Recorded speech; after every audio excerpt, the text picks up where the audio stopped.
Hey there, so this is question number 15 from the IES paper 3 of 2023.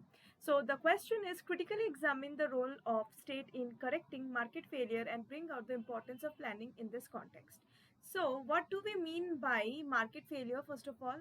So we know that market should always function accordingly. Market should always clear, it should be in equilibrium, and it should be Pareto efficient. So these are all the properties, right?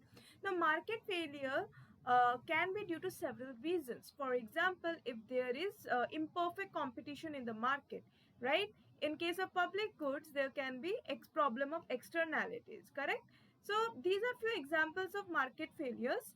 Now, so this can be corrected by state or let's say government intervention, right? For example, pollution is one of the example of bad externality, that is negative externality. So this brings market failure. So in order to correct that, government might interfere by means of taxes to control the pollution level in the economy, right? So this is one of the example. So that means the role of state in correcting market failure and the importance of planning in this context are crucial aspect of economic governance. So market failures occur when the free market mechanism fails to allocate resources efficiently. यानी कि equilibrium में जब market नहीं रहेगा, it will not be in equilibrium and there will be market inefficiency, right? So in such case, the state intervenes to correct these failures and ensure better outcomes for the society as a whole.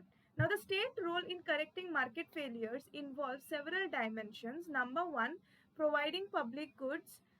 Number two, is about the externalities. Number three, regulating monopoly power. So as I have explained, there are different ways in which there exists market failures, right? So if there are public goods and there are problem of free rider, there is a problem of free riding. So in that case, market failure often occur when goods or services have characteristics of non-excludability and non-rivalry. That means anybody can use it in any amount, right? Nobody can question.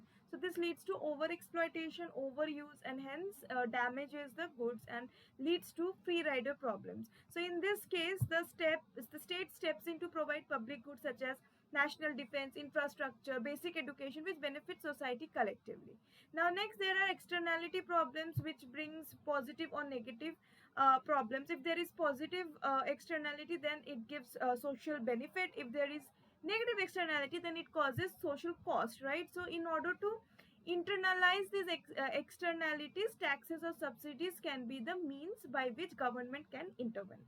Then there are problem of monopoly. Monopoly, what happens if there is monopoly? There is more market share. Then in that situation, what will happen?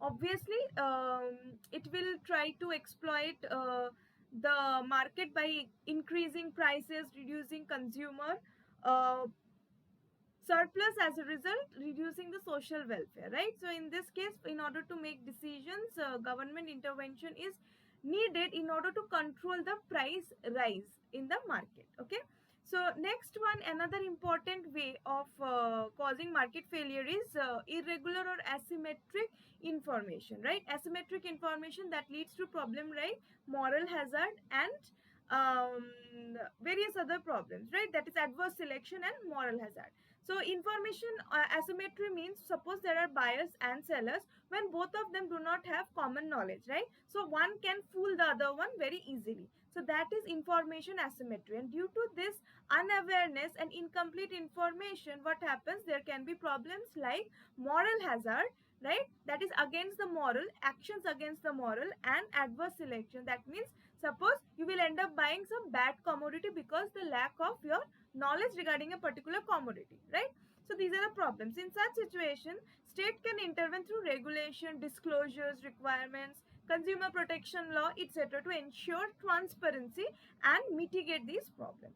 So in this context, planning plays an important role uh, in coordinating and guiding state intervention to address market failures effectively, right? So planning allows the state to prioritize public investment, allocate resources to sectors that require attention, and coordinate policies across various sectors. So it provides a framework for assessing social cost and benefit and accordingly trade off between them to maintain the balanced and comprehensive in coherent manner, right?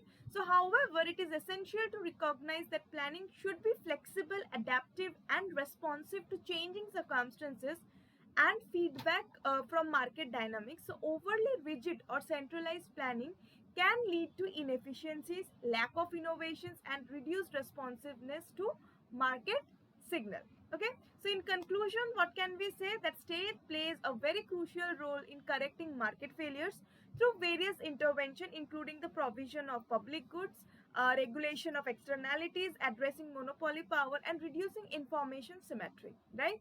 So planning is essential in guiding these interventions, ensuring efficient resource allocation, and essential aligning them with societal goods. So this is it for the answer.